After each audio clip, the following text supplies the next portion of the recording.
Jordan, welcome to the Watermark Water Cooler. Jordan is on our design team.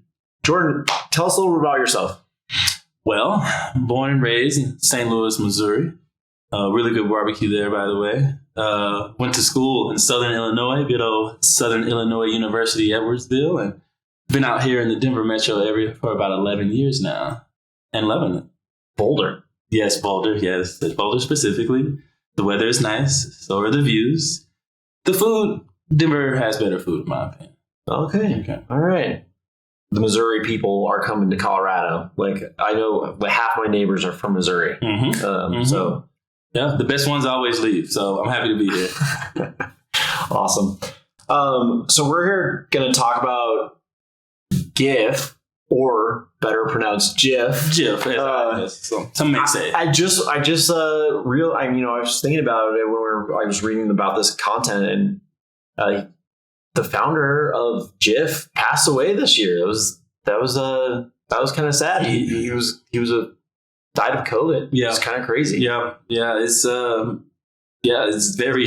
I didn't know that. Now I feel sad. And I just also was like, hey, he won a Lifetime Achievement Award this year too for creating GIFs, which is really cool. Yeah, it is amazing. It has always actually been low key one of my favorite image type formats. Yeah, I mean, and it's been around since like 84, 87. Wow. So it's been around for a long time, which I didn't realize until, again, I was reading this. And I was like, hey, I should probably look a little bit about like when did this start and where did it come from and the roots. And I was like, this has been, this file format has been around a lot longer than I thought it actually has been. We're not here for a history lesson on this, but we're here for like a conversation on how do we use GIFs? Why are they used? What is a good way to captivate our audience with it? So that being said, tell us a little bit about, why GIF format and, kind of why do they serve our audience well? Yeah, certainly. GIFs, as I call them, something to say about moving pictures is something just appealing about just the idea that something is taking place. So GIFs, I tend to gravitate towards GIFs whenever a client wants some sort of animated ad. Of course, video is great and all, but GIF kind of gives the edge of video as far as marketing goes, and makes it significantly cheaper. A lot of times with clients, we're doing tons of like banner ads already. And so a GIF is nice because it's easy to turn an approved banner ad into a simple animated GIF. And it saves time and resources for the client, keeps everybody a little happier, and you get collateral that's a little more potent than just something that just sits still all the time. Totally. And it's small file format. It allows for, instead of it just being, again, like we said, the static thing where, you can't have video. Okay, well then let's add some animation with a GIF. So it's really important piece of advertisement, digital advertising nowadays. It is. And in my experience in making GIFs for clients, they actually go on to use the GIFs way longer than I ever imagined. They end up just refreshing it, picking it up, but basically the same animation. The one thing I've discovered about GIFs, usually there is a file weight limitation that does make it a little more trickier than the average design, just because you were simply, instead of putting up one picture, I'm putting up 20 pictures or so. So the biggest struggle is the file size limitation. But it just forces you to be a little more savvy with your solutions. And I think that's why clients are able to use that collateral for longer, just because you become more savvy with your problem solving.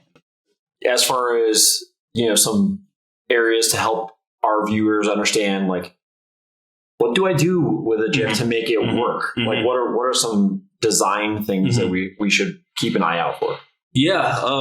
So personally, like my approach, you always want to steer people towards the CTA. Mm-hmm. So I try to not animate the CTA at all. Call to action, CTA stands for call to action, CTA, the button, typically. Yeah, the call to action, I want that to be very visible, very present. So I will almost never animate the call to action. I also stay away from animated backgrounds. I tend to avoid as well, unless it's subtle. It's subtle. I stay away from flashing colors. I feel it's very aggressive. It is a little bit too of a low-hanging fruit by just saying, hey, look at me. You know, I like to add a little bit more of grace, I guess, if you will. And I feel like the users thank you for that. I rely heavily on type, actually. When it comes down to it, I use my type to really carry like the messaging and just finding a way to bring in the type that's not confusing often will give me a solution for an it keeps file format low because you're animating big, colorful images. Exactly. Yep. That's got a lot of different colors, which makes for a big file file size. So we want to avoid some of those things. Images could be your enemy for GIFs, actually, just because, you know, the more colors you have, the higher the file size. So limiting your colors as much as possible will be very effective for controlling your file size, and you can limit your colors greatly by avoiding images. Yeah. What about logo usage in this situation? Yes, logo use is very important. Always make that logo as big as possible. And the logo actually, typically as a designer, I find myself annoyed when clients just say, hey, can we make the logo bigger? But in a GIF, it actually is your friend because that's real estate that's already decided on. It's a problem you don't even have to solve. It's basically, when does the logo come in? Or usually I just leave it in there the whole time. But logo also is one of those things that I never animate. And we're dealing with a small space typically. Like you know, you've got different sizes. You've got your skyscraper and your horizontal, and you got all these different sizes. But usually we're dealing with a small amount of space to get a message out as quickly as possible, and cut through the noise with some animation. That's the point of this. And so some of these things that Jordan's talking about help us to kind of get your primary, secondary, tertiary clear in that little bit of space and time that you have for a viewer to see it. Yes, entirely. Hierarchy definitely plays a big role with these animations. When you brought up logo, for instance, that has a fixed place in the hierarchy, and that's why I don't animate it. The thing that I've come to learn about making animations, it is a lot like making bread. You want to mix it up and have some motion, but it is equally as important to allow the time for rest so that the user has time to let that message soak in. You know, you just don't want to rush it, really, at the end of the day. Yeah, I like myself some bread, so I like that. I like that one. and rushed bread is definitely not that good. So nobody wants rushed bread. Nah. Flat bread is not, if it doesn't rise, it's not good. So I like that. Let it rest. Yes, let it rest. Cool. One thing that we haven't talked about is, the meme. I mean, oh yeah, the GIF is the king. Yeah, it's the meme. In many ways, as a graphic designer, I remember in school everyone was saying 2D is dead, 3D is the thing. You all need to be learning 3D because 2D is out the window. Yeah, and I feel like in many ways the smartphone and tablet really reinvigorated the 2D scene. It kept it around, and those same mediums actually reinvigorated the GIF scene, in my opinion. Yeah. It's as a person who makes GIFs now, I actually respect the fact that there's this massive library available to people at all times. It's kind of an expanded keyboard actually now. I mean, may not be in the marketing sense.